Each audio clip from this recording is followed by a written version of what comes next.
Dalawa ang nasugatan sa magkahiwalay na pagsabog sa Tuburan, Basilan. Patay naman sa pamamaril ang isang mag-asawa sa Cauayan City, Isabela.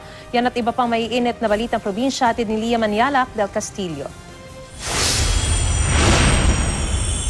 Ganito ang kinahinatnan ng likurang bahagi ng sasakyan ni Tuburan, Basilan Mayor Duri Calyahal matapos sumabog ang isang improvised explosive device. Base sa investigasyon ng otoridad, galing sa isang medical mission sa sitio sa Witi ang sasakyan ng mayor nang mangyari ang pagsabog. Maswerte namang hindi nakasakay si Calyahal sa kanyang sasakyan nang mangyari ang pagsabog, pero nasugatan ang kanyang driver bodyguard na si Miswari Jabir Abgalin. Bago ito ay isa munang pagsabog ang naitala sa parehong sitio na ikinasugat ng isang sundalo.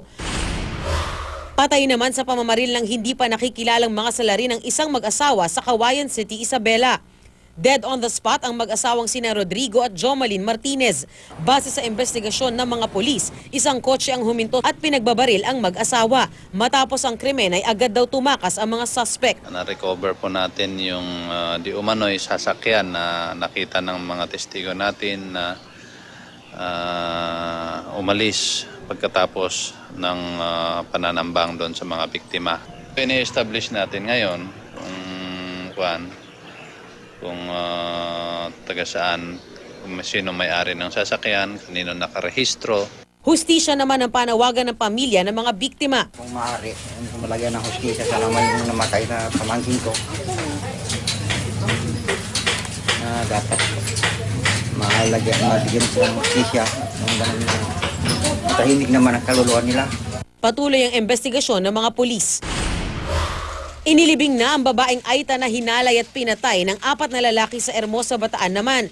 Hustisya ang panawagan ng pamilya ng biktimang si Angelique Bulatao na aresto na ang 3 sa 4 na suspect sa krimen. Nanawagan naman ang ina ni Angelique na sumuko na ang pang-4 na suspect. Lunes ng umaga nang matagpuan ng katawan na nakalambitin sa isang puno. Dumating na sa Zamboanga City ang bagong barko ng Philippine Coast Guard na BRP Malabrigo. Ayon sa kapitan ng barko na si Lieutenant Commander Jeronimo Tobilla, bago at bulletproof ang BRP Malabrigo na may sopistikadong kagamitan sa paglalayag at komunikasyon. Magbabantay sa Zamboanga Peninsula ang bagong barko bilang pangontra sa mga pirata at terorismo. Lia Manialac del Castillo, GMA News.